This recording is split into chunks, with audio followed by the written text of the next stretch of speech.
So give us an overview about Leeds BD and what is the core mission behind the business? The core mission behind the business is to make sure that we deliver a business development service that is actionable and not based on theory. One of the key issues about business development is that it's not measurable. We've developed some bespoke software that can now measure performance, measure effectiveness. It's no longer a dark art. The purpose of our service is to increase productivity. We're looking at 100% to 500% per person involved in the program. It's a great result. Great, so question number 2, and we've seen that there's a bit of a BD paradox out there, and what I mean by that is that on the one hand, business development is so critical for growth in many firms, many relationship-driven firms, but on the other hand, it's an underinvested skill. So why do you think this gap exists?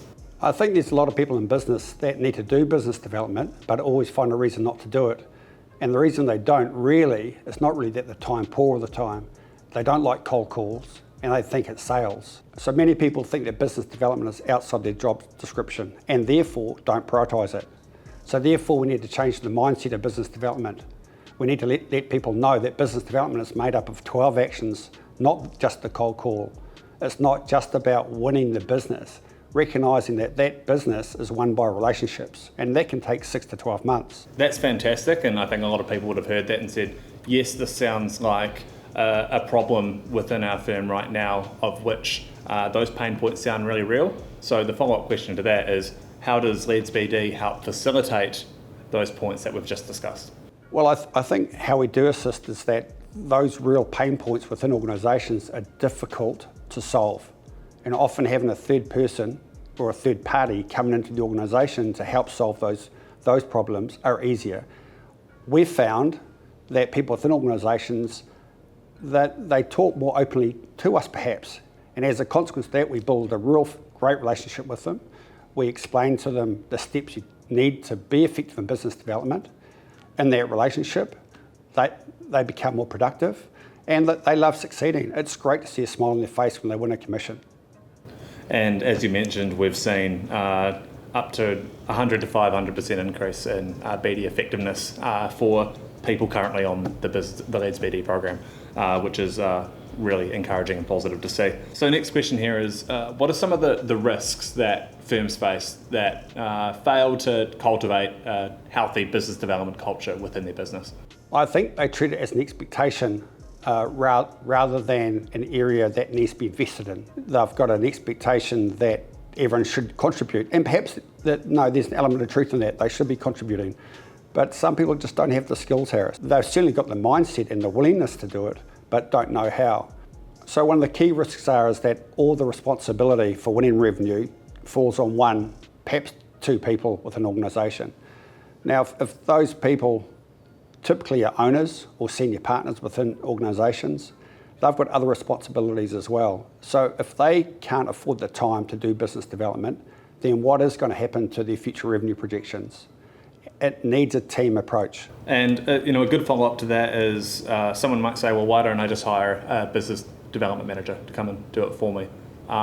Why, especially in, say, more technical firms, is the real power coming from people that understand the business and understand the industry to then incrementally increase their business development as opposed to hiring a specialist?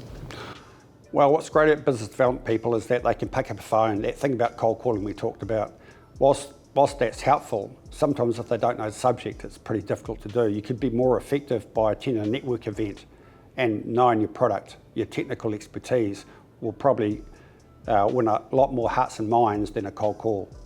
So whilst business development people are very effective at doing business development, they need better knowledge.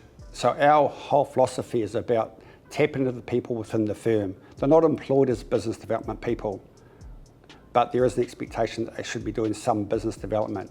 We are helping them to be more productive and more effective in that space. So we've found during the months of Leeds BD that some organisations ask a question along the lines of, well, we need to get our strategy or our business strategy or our business development strategy in line before we do anything. Now, why is this something that we actually don't encourage as business development specialists? Well, the first thing is if you wait, your competitor isn't waiting. They're already meeting with your client who you want to target for new business. So doing nothing gives you nothing. Secondly, I truly believe that within organisations, you know where the ship's heading anyway. Business development is about what happens next week, in 3 months, 6 months, up to 2 years away. Strategy really is about 2 to 5 years away. So business development is always ahead of the curve in terms of time, and it has to happen now. You inherently should know which sector you should be targeting, what customers you need in your team. So therefore, business development can start next week. You don't need a business strategy as such. You need to just action it, get on with it.